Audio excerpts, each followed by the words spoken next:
আদালত অবমাননার মামলায় ক্ষমতাচ্যুত প্রধানমন্ত্রী শেখ হাসিনাকে 6 মাসের কারাদণ্ড দিয়েছে আন্তর্জাতিক অপরাধ ট্রাইব্যুনাল 1।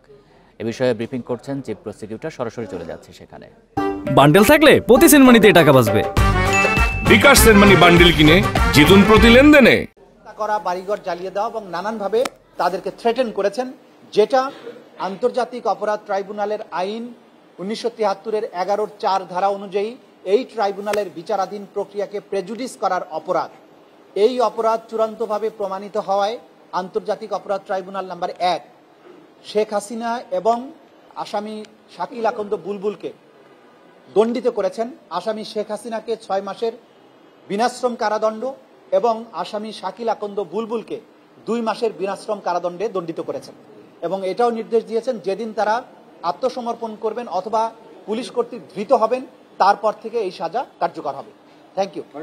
কোর্ট একটা বিষয়ে অবজারভেশন দিয়েছেন যে ভিকটিম, উইটনেস এবং প্রসিকিউটর টিমকে ভয় দেখানোর জন্য উনি একটা এরকম কনভারসেশনে উনি অংশগ্রহণ করেছেন এবং ইচ্ছাকৃতভাবে এটি করেছেন। কি বলতে খুব ক্লিয়ার অবজারভেশনটা ইতিমধ্যে আমি বলেছি যে কনভারসেশন হয়েছে সেই কনভারসেশনে তিনি তার বিরুদ্ধে দায়েরকৃত মামলার বাদী, সাক্ষী এবং তদন্তকারী কর্মকর্তা সহ বিচার প্রক্রিয়ার সাথে যারা জড়িত বা জড়িত হতে পারেন তাদের সবাইকে তিনি হত্যা, তাদের বাড়িঘর ধ্বংস করার হুমকি দিয়েছেন।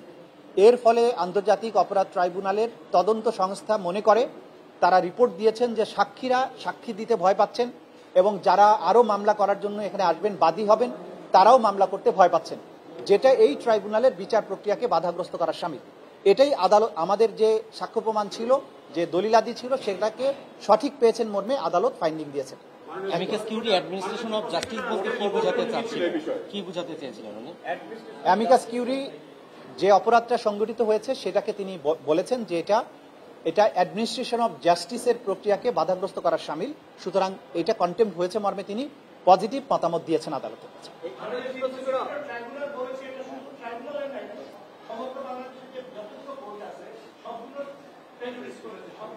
জি ট্রাইব্যুনাল সেটাই মিন করেছেন, যেহেতু 227 জনকে যে হত্যার কথা বলা হয়েছে, 227 জন প্রথমে কিন্তু থানায় মামলা করেছিলেন, পরবর্তীতে তারা আন্তর্জাতিক অপরাধ ট্রাইব্যুনালের সাক্ষী হিসেবে এসেছেন।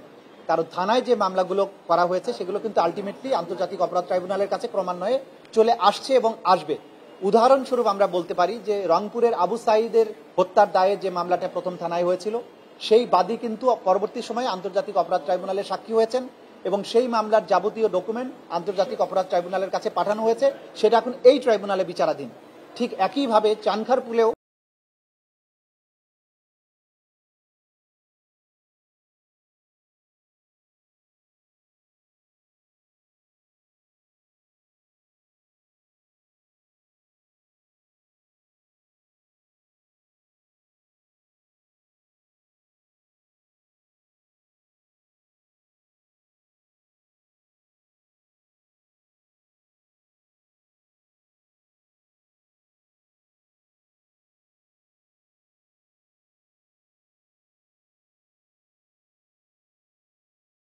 সেদিন থেকে সাজা কার্যকর হবে, অথবা যদি তিনি স্বেচ্ছায় সারেন্ডার করেন সেদিন থেকে সাজা কার্যকর শুরু হবে।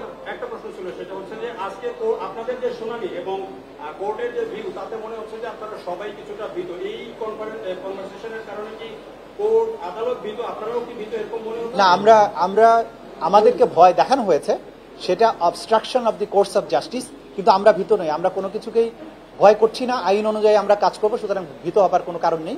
আমরা কনসার্ন সাক্ষীদের নিয়ে, আমাদের এই মামলা প্রমাণ করার জন্য সবচেয়ে গুরুত্বপূর্ণ হচ্ছে মামলার সাক্ষী।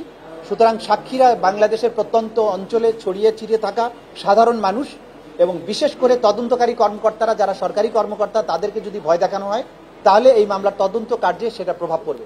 সেই কারণে এই কন্টেম্প্ট প্রসিডিংসটা আনয়ন করা হয়েছে। আসলে একটু বলে দেন।